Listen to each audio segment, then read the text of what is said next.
Welcome back, beautiful people, to another session with me, Anmol, in association with Mart Tutorial. Today, we are doing RIMC ka English paper, starting with a comprehension round. Section A is comprehension reading. You have to read the passages. There are 2 poems and then answer accordingly. We'll read. Let's see.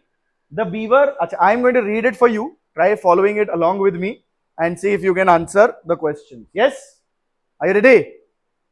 Come on, yeah, guys. Are you ready? Yes, yes. All right. The beaver had made a dam. Or any question you have, any word meaning, please raise your hand to ask. Yes? The beaver had made a dam about yards long, and it had formed out of the quickly flowing stream a wide stretch of water about 12 feet deep. मतलब beavers जो एक तरह के जानवर है, उन्होंने एक yards long, कई फीट लॉन्ग उन्होंने एक डैम बनाया, एक बांध बनाया मिट्टी लकड़ी इन सब चीजों से, और जल्दी उस बांध की वजह से वो क्विकली फ्लोइंग स्ट्रीम जो थी वो 12 foot deep stretch, wide stretch of water बन गई। बहुत ही जल्दी वो जो एक पतली सी नहर बह रही थी वो बहुत बड़ी 12 फुट डीप एक जगह, पानी की जगह बन गई। The dam was so firm and broad that it was easy for me to walk along. और वो डैम इतना ब्रॉड और इतना लंबा था कि मेरे लिए उस पर चलना भी आसान था। After 150 yards, I came to a beaver's castle, जहां पे वो रहते थे। A great heap of log, skillfully fitted together, the lower part covered with earth and plants. The upper logs were put loosely together so that the air could pass through to the interior. तो अभी उनका describe कर रहे हैं कि कैसा जगह बनाई है बीवर ने अपने रहने की। नीचे एक लॉग, उसमें प्लांट्स फिक्स करके, और ऊपर भी एक है और उसमें थोड़ी सी जगह छोड़ रखी है। लूजली फिटेड लॉग्स हैं ताकि हवा का आदान प्रदान हो सके, वेंटिलेशन हो सके। जो अभी मैंने ये could pass through to the interior, air could pass through to the interior, that's called ventilation. वही मैंने कहा था कमरा खुला रहना चाहिए आपका दरवाजा, ताकि there is ventilation inside the room. Yes, और there should be an exhaust. In the late autumn, before land and water are covered with snow and ice, the beaver has to make its dwelling frost proof. भाई इससे पहले कि सर्दी आए और बर्फ से ढक जाए, बीवर्स को अपनी जगह जो है वो बर्फ प्रूफ बनानी है, फ्रॉस्ट प्रूफ बनानी है। It collects young trees and gnaws the stem in a double cone until the tree falls. वो एक यंग ट्री लेता है और उसको दोनों तरफ से काटना शुरू करता है, हर तरफ से, ताकि वो कोन जैसा बन के गिर जाए। फिर वो जो tree, yes, gnaws mean slowly bite away at something, चबाते रहना जैसे चूहे कुतरते हैं, कुतरना you understand, that is gnaws. So ये this is gnawing at your, biting your fingertips is more like gnawing at your fingertips. So for rats and other rodents like beavers, this nose is used, which means kutarna. Then the long stems are gnawed into small sections. लंबे जो stems है उनको छोटे sections में, and the thin twigs are bitten off, and the logs are dragged to the dwelling. Dwelling मतलब जहां वो रहते हैं। There the timber is piled on the castle. Timber means wood that has been cut. Sometimes to a height of 10 or a dozen feet. कभी-कभी 10-12 foot तक का भी होता है ये। Mud is brought up from the bottom of the lake and packed between the logs with the animals' clever forepaws. और वो जो बीवर्स हैं वो लेक के नीचे जाके मिट्टी लेके आते हैं और मिट्टी को सीमेंट की तरह, वो जो लकड़ियां हैं एक दूसरे से लगी हुई, उनको बना के सीमेंट की तरह एक दीवार बना देते हैं उसकी। The interior is lined with finest wood shavings. Yes. Sir, what is the meaning of four paws? Four paws मतलब आगे वाले उसके हाथ। तो हमारे हैंड्स हैं, उनके पॉज होते हैं, PAWS, फोर मींस आगे वाला। तो हाइंड इज HIND पीछे वाला, four pause hind pause. Four pause is आगे वाले, हाइंड पॉज इज पीछे वाले। Yes.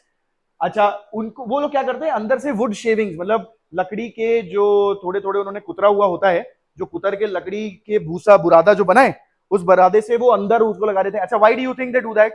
Why do they put that बुरादा, लकड़ी का वो भूसा बुरादा अंदर अपने ड्वेलिंग में? To keep it no warm. It traps air, so it traps heat. It doesn't like your कंबल, जैसे आपका कंबल काम करता है वैसे ही उनके लिए वो चीज काम करती है, वो गर्म रखता है उस चीज को अंदर और सॉफ्ट सा रखता है basically. In this tall shelter, the beaver remains high and dry, protected from frost throughout the winter. और ये जो लंबा सा उन्होंने शेल्टर बनाया है, ये शेल्टर ऊपर से बंद होता है, नीचे से खुला होता है, पानी के नीचे से। बीवर्स ऐसे होते हैं जो पानी में जा सकते हैं और पानी में अच्छी तरह तैरते हैं, बाहर अच्छी तरह नहीं चल पाते। तो कोई भेड़िया, फॉक्स, ये सब उनके घर को ना तोड़ पाए, वो घर ऐसा बनाते हैं हर जगह से पैक्ड होगा, पानी के अंदर जाके नीचे से खुला होगा और नीचे से जाना पड़ेगा आपको उसके अंदर। तो कोई और भेड़िया नहीं आ पाता वहां पे, वो लोग आराम से रह पाते हैं, पूरी सर्दियां वही रहते हैं, अच्छा खासा सूखा और बढ़िया एकदम पानी से ऊपर। The only access to the dwelling is underwater. देखो, the only access to the dwelling is under the water. एकमात्र रास्ता उनके जगह तक पानी के नीचे से जाता है। And even the forest wolves are unable to pull the firm building apart. और जो भेड़िए भी हैं वो भी उनकी बनाई हुई जो इमारत है, जो लकड़ियों की बनाई हुई उनकी पूरा डोम है, उस चीज को नहीं तोड़ पाते हैं। The water is the beavers element. Beaver की का इलाका है पानी। On land it move slowly and awkwardly. Land पे बड़ी ऑकवर्ड तरीके से, अजीब तरीके से चलता है। Thus it is vital for the beaver to have water in which it can swim. तो इसलिए जरूरी है कि बीवर के लिए बहुत सारा पानी हो जहां पे वो स्विम कर सके। And where nature has not provided this condition for it, और जहां पे भी प्राकृतिक रूप से पानी नहीं होगा, it creates it with its claw. वो खुद अपने नाखूनों से खोद खोद के डैम्स बना के सब बना के वैसी कंडीशन बना देता है कि यहाँ पे एक तालाब बन जाए बड़ा सा, जिसमें मैं रह सकूं और मछलियां मार सकूं मस्त एकदम। The beaver's activities change whole landscapes with this dam. Beaver के जो कर्म है पूरा का पूरा जगह इलाका बदल देते हैं जंगलों का। For instance on which I was standing, beavers had turned a whole wooded alley into a lake. पूरा जंगल था, वहां पे पेड़ पेड़ थे, उसको पूरा तालाब बना दिया उन्होंने। अब वो पेड़ जो है वो वाले पेड़ नहीं है जो तालाब में जिंदा रह सकते हैं, तो वो पेड़ सारे मर गए। देखो, trees that had stood there had been killed by the water and had disappeared. Trees had disappeared. Aquatic game, aquatic means of water, right? Aquatic game मतलब पानी में पाए जाने वाले शिकार। गेम यहाँ पे मतलब है शिकार से। Like deer is a game, hunting game के लिए ये बोल रहे हैं game. Aquatic game had settled there, like बहुत सारी मछलियां basically. Ducks swam past us and great must have been the number of fish as swarms of trout had swum past me in the clear stream. Trout is a kind of fish. तो कह रहा है कि बहुत सारी मछलियां होंगी क्योंकि मेरे सामने सामने इतनी सारी निकल रही थी। Wide stretches of Medo had come into existence on the banks. और जो बैंक्स हैं जहां पे तालाब था उसके पास घास वास भी बढ़िया उगाई थी। With flat landing places to which well beaten beaver tracks led. और फ्लैट लैंडिंग प्लेसेस थी कि पानी से निकल के आप वहां पे लैंड कर सके, वहां पे सूख सके, बैठ सके, और वहां से बीवर्स के आने जाने का रास्ता, मतलब पैरों के कदम भी, ट्रैक्स भी बने हुए थे पूरे। And the beaver tracks led. Many years of building, gnawing and dragging must have gone to the completion of this immense work, creating a new region for the beavers to live in. कई सालों तक beavers ने काम किया होगा इस चीज पर, जिसकी वजह से अब उनका एक नया रहने की जगह उन्होंने अपने फॉरेस्ट में बना दी। अब देखो इसमें करना कैसे है। ये 2 मार्क का, ये एक दो मार्क्स के हैं। या तो क्लियरली लिखा होगा आपको कितने वर्ड्स लिखने हैं, कितने पॉइंट्स लिखने हैं, पैराग्राफ में से क्या बताना है, या अगर क्वेश्चन ऐसा है what evidence in the passage suggests that beaver build Fairlie strong dams, मतलब पैसेज में से आपको ऐसे एविडेंस बताने हैं, ऐसे आपने साइट करने हैं सेंटेंसेस जिससे ये पता चले कि बीवर का जो डैम है वो बहुत स्ट्रॉन्ग है। कितने मार्क्स का है ये? इसका मतलब कम से कम कितने पॉइंट्स बताने हैं आपने? 4। Every point is for half a mark. You will tell 4 points of how strong it is. देखना, अब सबसे पहला देखें कौन बता पाएगा मुझे, कहां लिखा है, किससे पता चल रहा है कितना स्ट्रॉन्ग था वो। So how does that say that it is strong?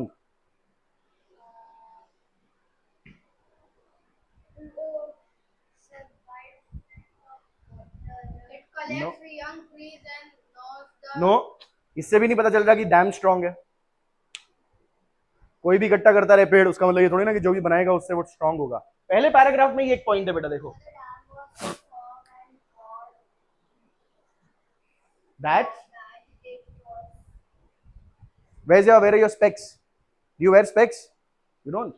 Easy for me to walk along. ये पहला पॉइंट दिख रहा है, देखो, दिख गया? किसको दिखाइए?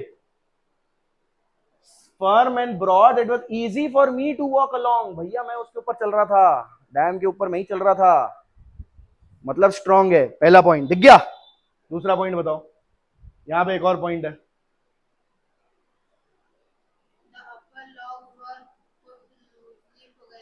नो, यहां पे ये यहां आंसर है, देखो दूसरा। Even the forest wolves are unable to pull from building apart. एक और पॉइंट मिल गया आपको। Even the forest wolves are unable to pull the firm building apart. That means it was strong. What they created was strong. Make sense? दो और देखो। हाँ,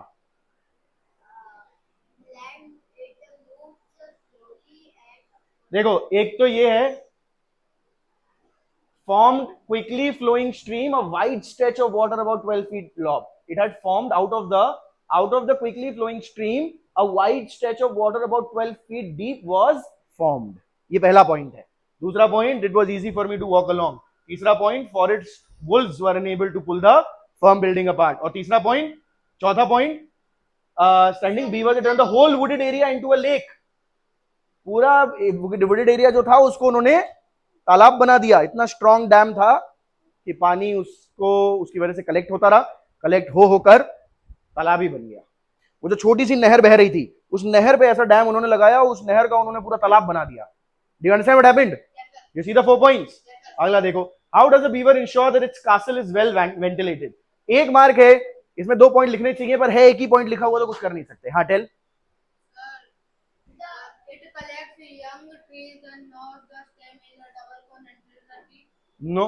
The blocks are fitted loosely. Put loosely together so that the air could pass through to the interior. Very good. Done.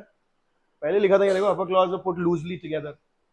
तीसरा देखो, how does a beaver make a tree fall. ये आएगा वो answer जो तब से आप बोलना कोशिश कर रहे थे. बताओ अब.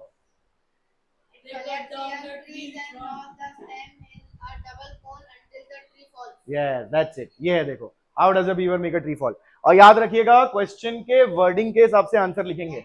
How does a beaver make a tree fall? A beaver makes a tree fall by gnawing both sides, double cone, etc., etc. What evidence in the passage suggests that beavers build fairly strong dams? The evidence in the passage that suggests that beavers build fairly strong dams are colon 1, 2, 3, 4. Do you understand? You understand how the perfect answer is written? You get the answer, wordings of the answer, the beginning from the question, and then अगर points में answer कर रहे हो तो 1 2 3 4 लिख के करो, मजा आ जाएगा एग्जामिनर को. वो भी कहेगा कि भाई किसी बढ़िया बंदे ने पढ़ाया है इनको. Next, why do beavers build dams. Who will tell why do beavers build dams. फिर से 1 मार्क का है, 2 पॉइंट्स आने चाहिए. The Yes. beaver builds the dam because they want when there is no water in that area, so they build the dam near the small stream so that the small stream converts into lake, so it makes Your answer is absolutely correct. It's not incorrect, but try using some words and some ideas from the passage as well. Because the water is the beaver's element. हाँ, so you can say that beaver's element and then explain. It is the beaver's element. That means the beaver is more comfortable in water and thus must create those conditions for itself where it is not naturally found. अगर naturally उसको नहीं दिख रहा कि यहाँ पे पानी है तो उसको वो पानी का condition create करना पड़ेगा ताकि वहां पे वो रह सके आराम से. Make sense? Very good. Next, see. Quote 2 sentences. अब यहाँ पे quote करने हैं. ये क्या quote करने को कह रहा है? Quote करने को मतलब जैसे का जैसा sentence है वैसे का वैसा लिखना है. तो कैसे लिखोगे? The 2 sentences from the passage that tell us that beavers just love being in or near water are colon 1 and write the exact what sentence. What is the exact sentence? That tells us, huh? The water is the beaver's element. The water is the beaver's element. ये वैसे का वैसा. And second, it is vital for the beaver to have water in which it can swim, and where nature has not provided this condition for it, it creates it with its claw. That's it. और coat करने के लिए अगर कहा जा रहा है एक चीज और अलाउड होती है, आप लिख सकते हो thus it is vital dot dot dot with its clause. You don't have to write the entire thing. Dot dot dot करके आप पहले 3-4 वर्ड और आखिरी 3-4 वर्ड लिख दोगे, आखिरी क्लॉज लिख दोगे तो भी चल जाएगा. कोट करने के लिए this works. If quoting from the paragraph is written. जल्दी, आपके पास टाइम नहीं होगा. याद रखिएगा, सिर्फ पेपर कंप्लीट करना पर्याप्त नहीं है. पेपर कंप्लीट करने के बाद उसको एक बार रिवाइज करना भी बहुत जरूरी है. हर क्वेश्चन को लिखने के बाद एक बार रिवीजन करना बहुत जरूरी है. तो आपको इस स्पीड पे करना है कि आप लिख रहे हैं 75% में 25% टाइम ले रहे हैं उसके रिवीजन का. एक बार फिर से पढ़ रहे हैं उसको, कहीं पे भी अगर एरर दिख रही है, मिस्टेक दिख रही है तो उसको ठीक कर रहे हैं. This is a very important practice, and I am telling it to you. I have been, am, still, am, was, forever, ever a topper. मैं जब से अपने होश संभाले हैं, मैंने अपनी पढ़ाई खुद से की है, तब से मैं टॉपर में रहा हूँ. इंग्लिश में तो specifically I have great command over English, and it is because of these small practices. Revision is very important in writing exams. Written वाले जो exams हैं उसमें revision करना बहुत जरूरी है. आपको टाइम 75-80% देना है अपना पेपर कंप्लीट करने के लिए, और 20-25% 15% टाइम देना अपने रिवीजन के लिए. जल्दी से पढ़ के उसको वापस आगे बढ़ना है. और पढ़ने की स्पीड आपकी इतनी स्ट्रांग होनी चाहिए, अभी से पढ़ना शुरू करें. हर रोज एक बुक कम से कम 1 घंटे के लिए पढ़े भाई. कुछ भी जो भी इंटरेस्टिंग बुक लगती है आपको. Next, mention 2 changes that may be brought about in the landscape by the activity of beavers. 2 changes बताओ जो लैंडस्केप में आए हैं एक्टिविटीज ऑफ बीवर की वजह से. Activities change whole landscape with this dam, for instance. ये सब नहीं लिखोगे ना आप, अपने भाषा में लिखोगे. अपने भाषा में बताओ 2 चीजें क्या हुई. First, 2 things that may be brought about in landscape by the activities of beavers R colon yes 1 no no, one, One, the beaver ability. No, yes, The beaver no, वो तो बोल चुके हैं ना, ये उन्होंने बोल दिया. turned a whole wooded alley into a Yes, the whole wooded alley can become a lake, and small streams can collect wide stretches of water, or wide stretches of meadows can come into existence on the banks, and aquatic, बहुत सारे हैं, देखो आपने लिखने सिर्फ no 4 लिखने बेटा, mention, अच्छा 2 चेंजेस, 2 ही लिखने, यहाँ मेंशनड है कि 2 चेंजेस लिखने, 3-4 चेंजेस है. aquatic, देखो, where there were no fish, aquatic game settles there, aquatic game can settle there, ducks can start coming, बहुत सारी चीजें आप 2 ही पॉइंट्स में जोड़ के सारी चीजें लिख दो, ताकि कोई चांस ही ना बचे मार्क्स ना मिलने का. समझ रहे? अपने वर्ड्स में लिखना है, पर ये लिखना सीखना ही प्रैक्टिस है. ये लिखना सीखने के लिए ही आपको रीडिंग राइटिंग की प्रैक्टिस वीकली, हर रोज बल्कि करनी ही चाहिए. 2 hours should be spent on English, 1 hour on reading writing, 1 hour on grammar and vocab. There is no way around it. अगर आपको RIMC क्लियर करना है और सीरियस है RIMC क्लियर करने के लिए, तो आपको वो प्रैक्टिस अभी से करना शुरू करना चाहिए, तभी आपका RIMC क्लियर होगा. वरना हर स्टेट में से एक ही बच्चा जाता है, और वो एक बच्चा वही जाएगा जो ये कर रहा होगा, है ना. Finally, not more than 40 words describe the beavers castle. Beaver का जो कासल है उसने कैसे बनाया, उसके बारे में जो भी चीजें दी हैं, आपको अपने शब्दों में 40 वर्ड में बताना है. 40 वर्ड मतलब 4 से 5 सेंटेंसेस, गुड सेंटेंसेस, क्योंकि 8 से 10 वर्ड का एक सेंटेंस होगा. अच्छा सेंटेंस. अच्छा सेंटेंस मतलब जिसमें या तो कॉम्प्लेक्स है, या कॉम्पाउंड सेंटेंस है, या आपने कोई नॉन फाइनाइट वर्ब यूज किया है, कोई पार्टिसिपल यूज किया है, कोई जेरंड यूज किया है, कोई इन्फिनेटिव यूज किया है, वो यूज किया होगा. और अगर आपको ये सब चीजें नहीं आती हैं तो कोई चिंता की बात नहीं है. अभी हम लोग अपना कोर्स शुरू कर रहे हैं ग्रामर का. यहाँ पे ये सारी चीजें हम लोग पढ़ेंगे. All of these things for December examination we are going to be preparing. All of these things are what we are going to be preparing, and each one of us is going to be preparing for RIMC, because you need to give your school exam as well. And I don't want anyone to say that you are not good in English despite being my student. अगर आप मेरे student हैं तो एक चीज तो हर व्यक्ति के मुंह से निकलनी चाहिए कि ये व्यक्ति इंग्लिश में अच्छा है, ये बच्चा और सब्जेक्ट से इंग्लिश में ज्यादा अच्छा है, और सब्जेक्ट्स में भी अच्छा है, पर the best they are doing is in English, or they are doing better at English than any other student in their class. अगर आप स्कूल जाते हो, पढ़ते हो, ये सारी चीजें करते हो, तो मैं आपको सिखाऊंगा. और यही उम्र है, इस उम्र में अगर आप एक बार समझ लोगे, सीख लोगे, तो जीवन भर के लिए आपको काम आएगा. आज मेरे को कोई प्रॉब्लम नहीं होती कोई भी चीज समझ पाने में, सीख पाने में, एक्सेप्ट कर पाने में, उसको अडेप्ट कर पाने में, because of my skill in being able to read, write and understand English. Alright, let's move ahead. Meanings बतानी है. अब नॉइज का मैंने आपको बताया था. Noise, what will you tell the meaning of noise?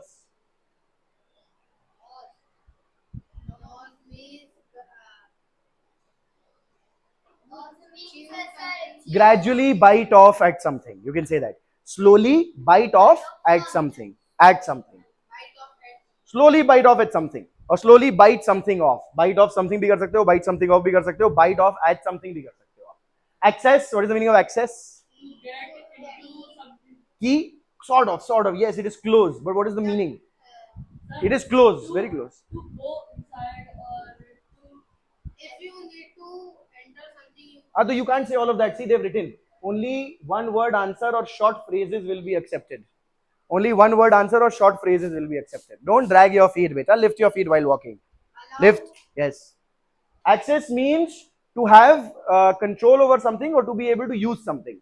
To be able to use something, the ability to use something, the ability to go somewhere. That is access. There is no, so short phrases are also accepted. Yes, one word and short phrases. You can't use an entire sentence, if and all, but you can use short phrases. Like the ability to control something, I am not using any verb, it's a phrase, it's not a clause. The ability to control or to use something, there is no verb. To control, to use is an infinitive, which is modifying the ability, which is an apposition with the ability. Make sense? yes, sir. So phrases, not clauses, and are very structured. It's very deliberate. The reason they have put short phrases and not clauses there, because they want you to use phrases and not clauses. It's very important. While telling the meaning, you can only use one word meaning, or you can use a short phrase, not a clause. Make sense? Vital, very easy. Important. One word answer. Aquatic, Related to what? related to water or of water, not water. Aquatic is not water. Aqua is water. AQUA in Latin. Aqua is water. But or agua, one of those. I'm not sure. अब देखो ये poem है. देखिए कौन समझ पाता है इसके आंसर, कौन सही कर पाता है। मैं पढ़ के आपको सुना रहा हूं, इसका मतलब नहीं बताऊंगा। कोई शब्द का अगर मतलब नहीं समझ में आता तो आप पूछ सकते हैं, है ना। बाकी मैं पोएम का मतलब नहीं बताऊंगा। A mind untouched by truth's embrace, a mind untouched by truth's embrace finds joy. Embrace means गले लगाना। तो किसी का जो गले लगा, किसी ने आपको उठाया, गोद, गोद is embrace. Yes, let's call that गोद। एग्जैक्टली नहीं, वैसे गले लगाने को कहते हैं, वो गला जो लगा हुआ है वो embrace. A mind untouched by truth's embrace finds joy within its sheltered place. No weight of knowledge, fears untold, no burdens borne, no secrets cold. The world may burn, yet eyes stay blind. No troubled thoughts disturb the mind. In blissful dreams, no worries stay, no storms to chase the light away. But is it bliss or fleeting lie, a bubble bound to break and die? For truth once seen can't be dismissed, and ignorance is bliss until it's missed. Let's see. What is the central theme of the poem? The comfort of ignorance. The comfort of ignorance. They're talking about ignorance being bliss. A mind untouched by truth's embrace. सत्य के द्वारा सत्य ने परेशानी नहीं कर रखा है इस दिमाग को। ये दिमाग अपने ही शेल्टर्ड स्पेस में खुश है। कोई नॉलेज का इसके ऊपर बोझ नहीं है, कोई भी डर नहीं है, कोई भी इसके ऊपर बोझ नहीं है, बर्डन कोई नहीं है, और कोई भी उसके पास सीक्रेट्स नहीं है जो उसको बचा कर रखने हैं, क्योंकि सत्य पता ही नहीं है। Cover your mouth please sir. और वर्ल्ड में बर्न की आग लगे बस्ती में, येट आई स्टे ब्लाइंड, और फिर भी वो इग्नोरेंट है, मतलब अज्ञान है, नहीं जानता। No troubled thoughts disturb the mind, in blissful dreams no worries stay, no storms to chase the light away. But आखिरी पे question, is it bliss or fleeting lie? क्या ये वास्तव में सुख है कि एक झूठ, एक छोटा मतलब जल्दी से खत्म होने वाला झूठ? A bubble bound to break and die, और एक ऐसा बबल है, इग्नोरेंस जो है ऐसी बबल है जो निश्चित है कि कभी ना कभी फटेगा और मरेगा। और truth once seen can't be dismissed, क्योंकि एक बार अगर आपने सत्य देख लिया और सत्य आपको पता चल गया तो उसको आप झुटला नहीं पाओगे, वापस भुला नहीं पाओगे। पहले आपको झूठ नहीं पता। जैसे एक एग्जांपल देता हूं, आपके सूप आप खा रहे हो, बड़े मजे से खा रहे हो, बाद में किसी ने आपको वीडियो दिखाया कि उस सूप में बहुत सारी मक्खियां गिर गई थी और मक्खियां निकाल के फिर आपको सूप दिया गया है। अब आप और खाओगे वो सूप? Ignorance is bliss. पहले बड़े मजे से खा रहे थे, बड़ा मजा आ रहा था, क्योंकि आपको पता ही नहीं था वो चीज, और फिर आपको बता दिया, सच बता दिया आपको कि देखो इस सूप की सत्य क्या है, सूप का क्या सत्य है। आप इसको खाओगे, इसको मक्खियां इसमें गिरी थी, वो मक्खियां निकाल के गर्म करके दिया गया है आपको, तो आपको सत्य पता चल गया। अब वापस नहीं जा सकते आप उस झूठ में जिस झूठ में आप पहले जी रहे थे कि ये सूप बड़ा अच्छा है, हेल्दी है मेरे लिए। Does it make sense? समझ में आ रहा है क्या है इस पोएम के बारे में? पर ये सूप के लिए नहीं है, ये और चीजों के लिए है, वो जीवन में आप समझेंगे क्या क्या आएगा। अच्छा अगला बताओ, why is ignorance considered bliss? It shields people from worries and burdens. Yes, too. It shields people from worries and burdens. What does the phrase sheltered space suggest in the poem? Sheltered space, ये देखो, a mind untouched by truth's embrace finds joy within its sheltered space. कि mind का जो sheltered space है, जो sheltered है किससे? Truth से, सच से जो छुपा हुआ है। देखो, no. A mind protected from harsh realities. Yes, a mind protected from harsh realities is the sheltered space. A mind which is protected from harsh realities, कि जो कटु सत्य हैं जीवन के, जब आप बाहर निकलोगे और जीवन जीना शुरू करोगे अपना एक, अभी तो आप लोग कंज्यूमर्स हो, अभी आप लोग ट्रायल मोड में हो, बच्चे हो, अभी आप सीख रहे हो जीवन। जब आप बड़े हो जाओगे, वयस्क हो जाओगे, काम धंधा करने लगोगे, पैसा कमाने लगोगे या घर संभालने लगोगे, तब आप वो जीवन जीना शुरू करोगे, और तब आपको कुछ कटु सत्य समझ में आएंगे, और आप वापस बचपन में नहीं जा पाओगे फिर उसके बाद। You have to stay there. And finally, what does the line no storms to chase the light away mean?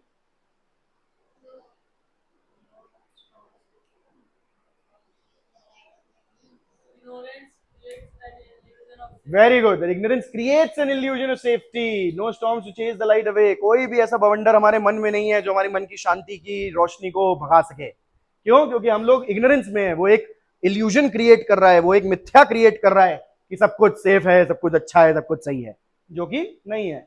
What do the last two lines mean? Last two lines देखो, for truth once seen can't be dismissed and ignorance is bliss until it's missed. बताओ। No, how is truth more dangerous than ignorance? अभी आप soup और नहीं खाओगे तो शायद बीमार ना पड़ो। Sir, ignorance once lost cannot be Ignorance once lost cannot be regained. एक बार देखो क्या लिखा है, for truth once seen can't be dismissed. एक बार सत्य पता चल गया फिर वापस आप इग्नोरेंस में नहीं जा सकते, वापस आप अज्ञानता में नहीं घुस सकते. एक बार ज्ञान की प्राप्ति हो गई, एक बार ज्ञान की ज्वाला आपके अंदर प्रज्वलित हो गई, उसके बाद आप वापस अज्ञानता के अंधकार में नहीं जा पाएंगे, जा ही नहीं पाएंगे. And ignorance bliss until it's missed. और वो इग्नोरेंस ब्लिस है, मजेदार है, बहुत मजा आता है उसमें जब तक कि वो गायब नहीं होता. तो गायब हो जाता है उसके बाद हमें लगता है कि नहीं यार मजेदार नहीं था, हम तो सूप आधा खा गए, पता ही नहीं था मक्खियों वाला सूप है ये, मक्खियों का सूप तो लिखा ही नहीं था, हमें लग रहा था फ्लाई सूप का मतलब सूप पी के फ्लाई करेंगे हम, गलत हो गया हमारे साथ. Alright, finally what does the poet say about knowledge? It is a burden but also valuable. Very good. Knowledge is a burden, but it is also valuable. What does the poem describe the ignorance as a bubble? It is fragile. Fragile. Fragile Fragile means nazuk. and will eventually break. Very good. Next, what does the poem imply about reality? Yes, reality is harsh. No, reality is harsh, beta. Reality is not an illusion. Reality means not an illusion. Whatever is not an illusion is reality. अब आप ये कहो ये reality है, तो आपके सामने बौद्ध, जैन, बहुत सारे ऐसे वेस्टर्न और ईस्टर्न फिलोसफर्स आएंगे जो कहेंगे नहीं ये इल्यूजन है, ये माया है, ये मिथ्या है, ये रियलिटी है ही नहीं. रियलिटी भ्रमण है. फॉर एग्जाम्पल अद्वैत वेदांता के अनुसार कि वो जो एक सुप्रीम कॉन्शियसनेस है जिसके हम सब लोग रूप है, स्वरूप है, वही सत्य है, बाकी सब माया है, बाकी सब नाशवान है. तो पर रियलिटी आप हम लोग जो रियलिटी कह रहे हैं वो ये जो हम देख सकते हैं, ये रियलिटी है जो हमारे सामने दिख रहा है ना. उस मक्खी में सूप हो ना, ये रियलिटी है. इल्यूजन क्या था कि सूप बड़ा हेल्दी है, क्या पता मक्खियों वाला सूप भी हेल्दी होगा, ऐसे नहीं कह रहे.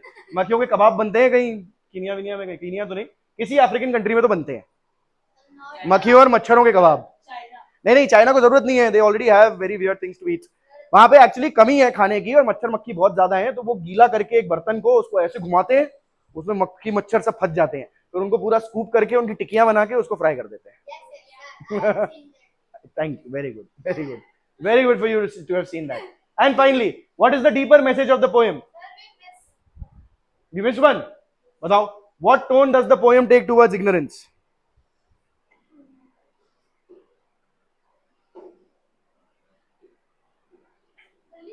No, why? Not fully supporting ignorance. Both accepting and skeptical.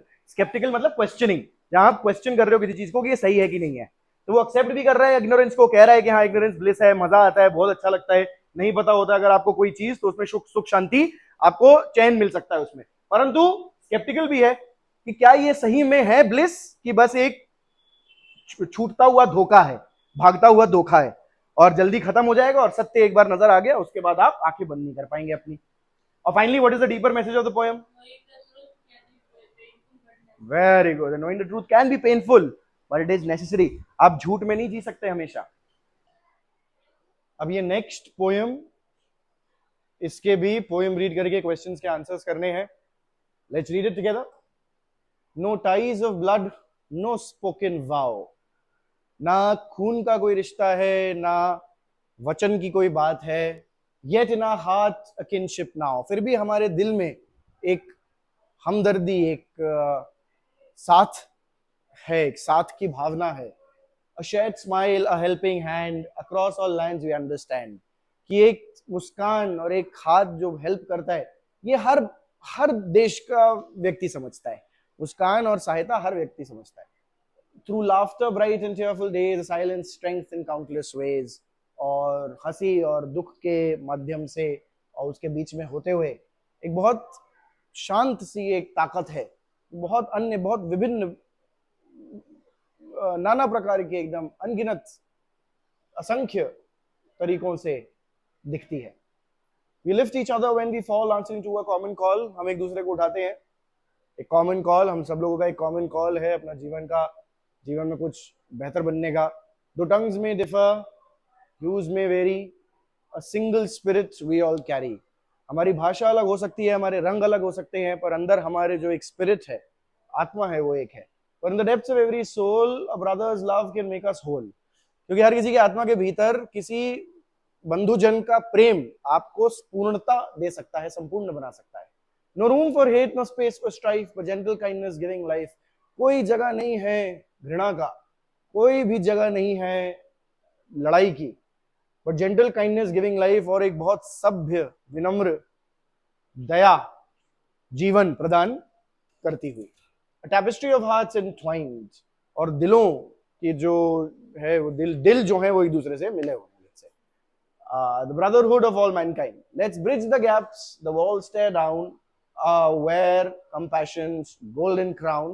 For in this bond so pure and true, a better world begins anew.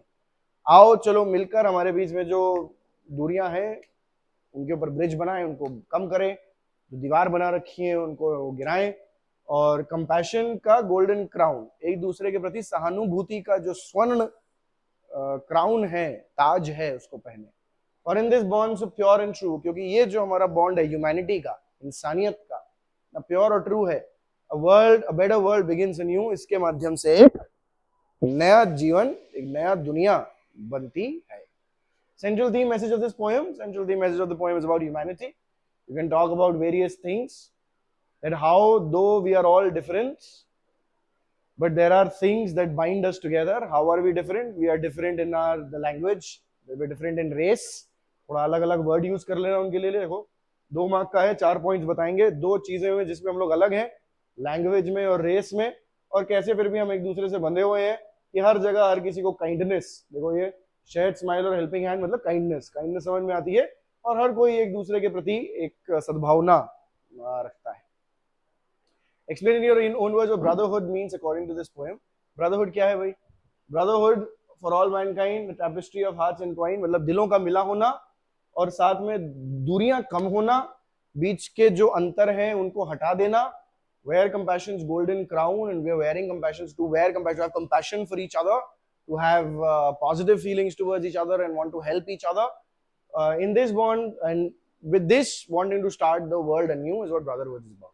What is the common cause that is referred to in the second stanza? Second stanza, see how are the stanzas going? This is the first stanza, this is the second stanza. 4 sentences ka there's a stanza, yeah? 4 lines ka. The second stanza mein they're talking about countless ways. Common call, answering to a common call. We all literally fall also into a common call. Common call of becoming better of what we are than what we are. Common call of humanity, common call of helping each other, common call of staying alive as humans. And despite differences in language and appearance, what do we all carry? We all carry, despite being different, we all carry a single spirit. So that is what it would be. Despite differences, what does the word kinship mean in the first stanza? Kinship means relationship. Kinship means the feeling of being one with the other person. The feeling of being close to the other person is called kinship. So Yedna had a kinship now. Kinship means a relationship basically. That's what it is. And then what is the rhyme scheme of second stanza? Rhyming scheme देखिए कैसे पता चलता है? Rhyming scheme. A, B, B. ऐसे चल रही है rhyming scheme. Wow, now, hand, stand. Yes. Days, raise, fall, call. तो भाई A, B, B. यही rhyming scheme चल रही है. Rhyming scheme. What actions are suggested to strengthen this bond in the final stanza? And what actions are suggested? That let's bridge the gaps, let's tear the walls down, the walls of differentiation and discrimination that keep us apart from each other. Let's remove them. We will try to make the differences between us less and the similarities grow. And we will have compassion towards other people, try to understand, empathize with them, have empathy towards them. And then from this, we can make a new world. Writing part है बेटा. Writing part देखिए सबसे पहले आपका informal letter आ गया यहाँ पे. Informal letter. अच्छा एक चीज ध्यान रखिएगा इस एग्जाम में 125 मार्क का पेपर है, 120 क्वेश्चंस हैं. जितने मार्क्स का क्वेश्चन है उतने ही लगभग मिनट आपके पास है, उससे कम ही है. 15 मार्क का अगर क्वेश्चन है तो 15 मिनट में, मतलब 10 मिनट में आपने लेटर लिख देना है, 2 मिनट में उसके बारे में सोच लेना है, 10 मिनट में लिख देना है, फिर 2 मिनट लगा के उसको रिवाइज कर लेना है. ऐसे आपको स्ट्रक्चर बना के चलना है, तभी आपका एग्जामिनेशन पेपर क्लियर करने के योग्य हो पाएगा. तो रघु और मेघा है आप. अब इनफॉर्मल लेटर कैसा होता है? इनफॉर्मल लेटर भाई सेंडर्स लेटर, डेट, फिर सेंडर्स एड्रेस लिखते हैं, डेट लिखते हैं, फिर एक जगह छोड़ के डियर फ्रेंड, डियर नेम, जो भी नेम है वो लिखेंगे, उसके बाद अपना स्ट्रक्चर लिखेंगे पूरा, और फिर फाइनल करके उसको नीचे योर्स लविंगली करके अपना नाम लिख लेंगे आप. तो ये लेटर के लिए अगर आप चाहते हैं अलग से पूरा अंदर स्ट्रक्चर, इंट्रोडक्शन कैसा दिखना चाहिए, मेन बॉडी कैसी दिखनी चाहिए, उसका एंड जो है कंक्लूजन वो कैसा दिखना चाहिए, भाई इंट्रोडक्शन में क्या लिखते हैं हम, व्हाट बाय व्हेन, फॉर्मल में क्या लिखते हैं, इनफॉर्मल में क्या लिखते हैं, मेन बॉडी जो उसकी होगी वो कैसे बनाते हैं, कैसे डिफरेंट उसके पॉइंट्स निकाल के कौन से क्वेश्चंस है जो हमें सोचने चाहिए जिसके आंसर करके हम मेन बॉडी बना सकें, what are the various aspects of creating a letter or any written thing. Passage में भी अगर हम बात करें, for example see, surveys conducted among school children repeatedly reveal that the children today are lazy, unhealthy generation. Consequently, obesity is a common problem that afflicts them. Write an article of 175 words. एक कैची headline होनी है, कैची headline ही अपने आप में मुझे लगता है कि 2-4 मार्क्स की है। Reasoning explaining laziness in children that leads to obesity and solutions to, और इसमें बताया हुआ कि आपको क्या करना है, पहले रीजन बताना, explaining laziness in children that leads to obesity, क्या कारण है, कारण सोचने हैं आपने, जितने भी कारण सोच सको उनके बारे में आपने लिखना है, और वो कारण क्यों प्रख्यात है, क्यों प्रेवलेंट है, और उनको बचाने के लिए। और फिर उसके बाद अगले पैराग्राफ में, लास्ट स्टैंजा में, लास्ट पैराग्राफ में आप solutions to improve the conditions of obesity ways to tackle it, और क्या सॉल्यूशन है हर एक कारण जो आपने बताया कि क्यों है मोटापा, उसके बाद उसका सॉल्यूशन आप उस लास्ट पैराग्राफ में बताकर उसको खत्म करोगे। तो स्ट्रक्चर्स इसमें लिखने का, अच्छा 2 टॉपिक्स इसमें लिखना है, travel as part of education, artificial intelligence, military operation, opportunity, its values and use. अब इन तीनों में से कोई 2 चूज करके आपने लिखने।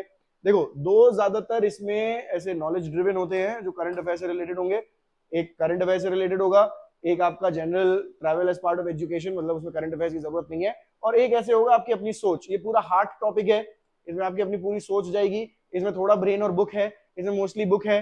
अगर आपके पास ऑलरेडी डेटा है इसके बारे में तो आप बहुत अच्छा लिख सकते हो। तो इस तरह के 3 तरह के डिफरेंट टाइप के टॉपिक्स आते हैं ताकि आपको पास अपॉर्चुनिटी, आपके पास अपॉर्चुनिटी हर किसी का करने के लिए हो। तीनों को कैसे टैकल करेंगे, तीनों को क्या स्ट्रेटजीज होते हैं प्रिपेयर करने का, एग्जाम के टाइम पे लिखने का, कैसे स्ट्रक्चर करते हैं उसको, इंट्रोडक्शन में क्या, मिड बॉडी में क्या, कंक्लूजन में क्या, इसके बारे में अगर आप और जानना चाहते हैं तो या तो कमेंट सेक्शन में नीचे मेंशन करें। अगर काफी लोगों का ये रिस्पॉन्स आता है और आवश्यकता पड़ती है, रिक्वायरमेंट निकलती है, तो will make another video where I detail give you in detailed format how to form a letter, an impressive letter, formal, informal, both, how to write impressive passages and paragraphs on topics that are given to you impromptu, how to be able to prepare yourself to be able to write an article that everybody wants to read, how to be able to put English in such a way and manipulate it so that you can impress and influence people, the power of rhetorics to be used. If you want all of that, या तो नीचे comment section में mention करें, काफी लोग बताएंगे तो video बना देंगे, या आइए इंदौर मेरे साथ यहाँ पे पढ़िए मां ट्यूटोरियल पर, और मैं आपको इंग्लिश पढ़ाऊंगा personally. I will teach you all of these things and make you the best version of yourself in English possible. And I assure you that अगर आपको इंग्लिश में बढ़ने की चेष्टा आपके अंदर है, आपके अंदर इंग्लिश में बढ़ने की चेष्टा करने का जज्बा आपके अंदर है, तो अवश्य यहाँ पे आए और मिले मुझसे। फाइनली हम लोग ग्रामर सेक्शन देखेंगे। ग्रामर सेक्शन में एक्सटेंसिव ज्यादातर कन्वर्जन ऑफ सेंटेंसेस के ऊपर ही आता है मेन पार्ट। उसके आप देखोगे यहाँ पे 10 क्वेश्चंस कन्वर्जन ऑफ सेंटेंसेस के आते ही आते हैं। इसमें अफर्मेटिव, नेगेटिव, इंटेरोगेटिव का एक दूसरे से, कॉम्प्लेक्स, कॉम्पाउंड, सिंपल का एक दूसरे में, एक्टिव, पैसिव, डायरेक्ट, इनडायरेक्ट, और साथ में डिग्रीज, कंपैरिजन जो है एडजेक्टिव की वो डिग्रीज, ये सब का कन्वर्जन एक दूसरे के अंदर आता है। बहुत ही लिमिटेड कोर्स है, बहुत ज्यादा एक्सटेंसिव है, गहरा है, मजेदार है, पर ऐसा नहीं है कि बहुत ज्यादा कि आपको 2 साल 3 साल लगे रहना पड़ेगा। 2-3 महीने की बात है, 2-3 महीने में लगकर आप सीख सकते हैं। इतना पार्ट जो ग्रामर का है बहुत ही आसान बन जाता है। फॉर एग्जाम्पल देखिए, सिंपल सेंटेंस में बता रहे हैं he is talented but he is not confident, ये कॉम्पाउंड सेंटेंस है। यहाँ पे एक कोऑर्डिनेट कंजंक्शन यूज किया गया है, ये अलग क्लॉज है, ये अलग क्लॉज है, दोनों अलग अलग भी लिख देंगे तो अपना अपना मतलब बना रहे हैं और मतलब बदल नहीं रहा है उनका। इसको सिंपल सेंटेंस हमें बनाना है। इसका मतलब एक जो वर्ब है उसको हमने नॉन फाइनाइट वर्ब बना देना है। नॉन फाइनाइट मतलब कोई इन्फिनेटिव, जेरंड या participle. For example, despite being talented, यहाँ पे इज था इसका मेन वर्ब, इज जो इसका ऑक्सिलरी है, जिसको हम लोग बना देंगे बीइंग, और इसके पीछे लगा देंगे despite, despite being talented, comma, he is not confident. Despite being talented, comma, he is not confident. एक ही क्लॉज रह गया, he is not confident, और despite being talented जो है वो despite preposition बन गया और being gerund, ing form of the verb used as a noun, it becomes a gerund which is the object of the preposition despite. So he is not confident despite being talented. इसी प्रकार complex sentence में change करना है। She didn't want to wear any colorful dress. She didn't want to wear a dress that was colorful. So dress that was colorful, dress को modify कर रहा है adjective clause. Complex sentence बनाने के लिए या तो नाउन क्लॉज, एडजेक्टिव क्लॉज या एडवर्ब क्लॉज लगता है। एडवर्ब क्लॉज फिर अपने 8 तरीके के होते हैं, reason, cause, time, place, concession, बहुत सारे 8। So the 3 more, We'll do that. This is a part of the grammar course that we complete here. If you want more about this, please mention so down in the comment section, and I'll give you more detail and data about this and try to teach you online. Or if you're in Indore or can manage to come into Indore, then come and join us here. You will not find a better English teacher anywhere in the world. That is my guarantee. Rohit Sharma is the most talented batsman in the world. Transform it into a negative. No other is better than, or is the most not more talented than Rohit Sharma. No other cricketer is more talented than Rohit Sharma. That you can say. You can transfer into a negative sentence in that way. Or all other cricketers are not more talented than Rohit Sharma. Kalpana said to Ayush, did your brother come back yesterday? Change your indirect speech. Kalpana asked Ayush if his brother came back the day before.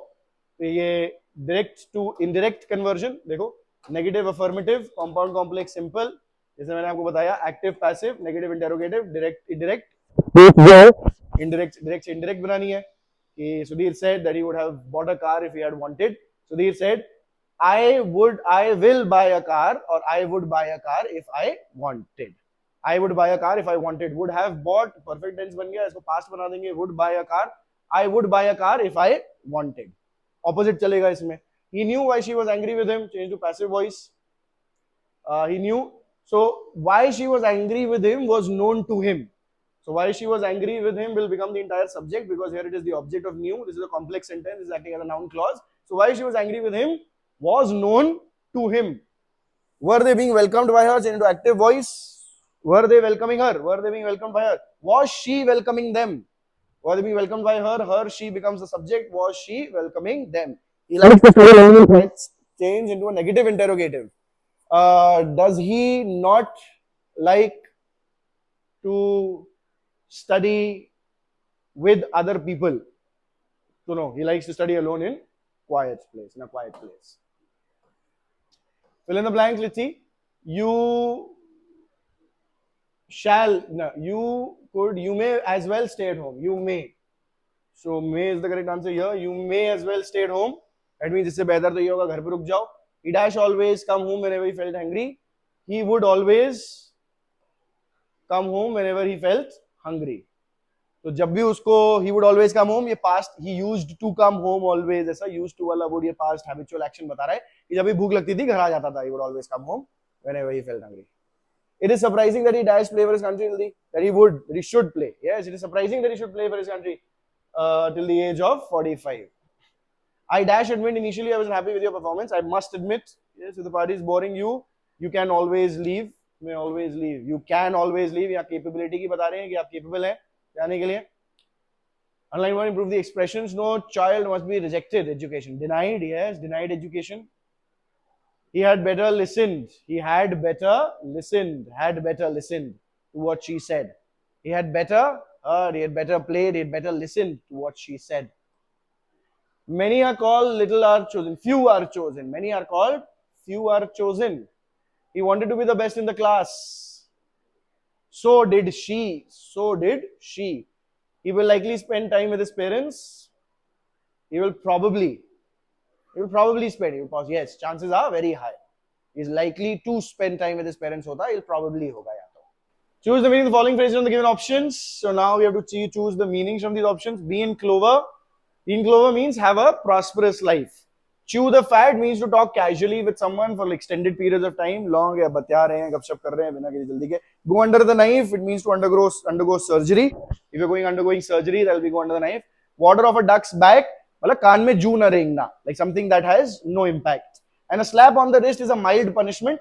हल्की सी punishment, बहुत ज़्यादा serious नहीं, severe नहीं. Slap on the wrist. Fill in the blanks with appropriate modals now. Every traitor must be punished. Dare you challenge me? You dash to keep your dress clean. You have to keep your, yes, you ought to, you have to, both will work. I dash ask for money, I have enough. I need not ask for money, I have enough. Your eyesight is not perfect. You have glasses, why not? You wear glasses, you must glasses, you ought to glasses, you can glasses, you have glasses. Have is not a modal here. It's the main verb, you have glasses, but it's okay. Have is the only one that could be. Have is not a modal actually. Have is a main verb. Have to is used as a main verb, and then to plus whatever is it is an infinitive. But sure. Write the meaning of the given idioms. Best of both worlds. Best of both worlds, matlab to get something which is to both the sides of a coin, to get the best of both opportunities. You have two options and you have to choose one, but you get the good of both the options. That is called best of both worlds. Then every cloud has a silver lining, means it doesn't matter how bad a situation is, there will always be something good about it. Get your act together means to start taking things seriously, and to take yourself seriously and to behave well and to act well and work hard. Let the cat out of the bag means to reveal a secret, to and piece of cake means something which is very easy. All right. And lastly, we've got to write an idiom for the given meaning. We say the write the idiom for the given meaning. To avoid talking directly about something is to beat about the bush. To stop working on something is to call it a day. To be in the same difficult situation as someone else is to be in the same boat, on the same boat. To hope for good luck is to cross your fingers, and to study hard is to hit the books. Work extra hard during night, during day can also be burning the midnight oil. But to study hard to hit the books is the best. That's how the RIMC goes. RIMC examination in English goes. There's grammar, there's comprehension, there's writing, vocabulary. Vocabulary is shown through word meanings and through idioms. In comprehension, you have to read a paragraph, which we started, read a poem, 2 poems, and then answer them. And you show your grammar through grammar questions, plus also in your answers of your comprehension and your writing section, the formal, informal letters and all the passages that you must write. All of these things are covered extensively here with me, under me. I've got an extensively, comprehensively, conclusively planned course for RIMC. The last year, the kid who got selected from Madhya Pradesh was from our institute. We trained him. We trained him for the examination, written examination, and then for the interview as well. If you want your child or you yourself are watching the video and you want to clear your RIMC examination from Madhya Pradesh, we are your best chance. Come here, join us, come work with us. We will work upon you, on you. The sooner you come, the better it is. If you want to get into RIMC, it is suggested that you take at least 1 year and start preparing then. If you have your next attempt of June or December, come right now, start with us. Or if you want to attempt your December attempt and you already think you're proficient in English, or you want to work really hard and you think you can manage all the hard work that goes into preparing and clearing the RIMC examination, please come and join us here at Indore, at MAATutorials in Indore. I've been Anmol, your guide on this journey through the English language and association MAATutorial. Thank you so much for joining us today, and I shall see you in the next one.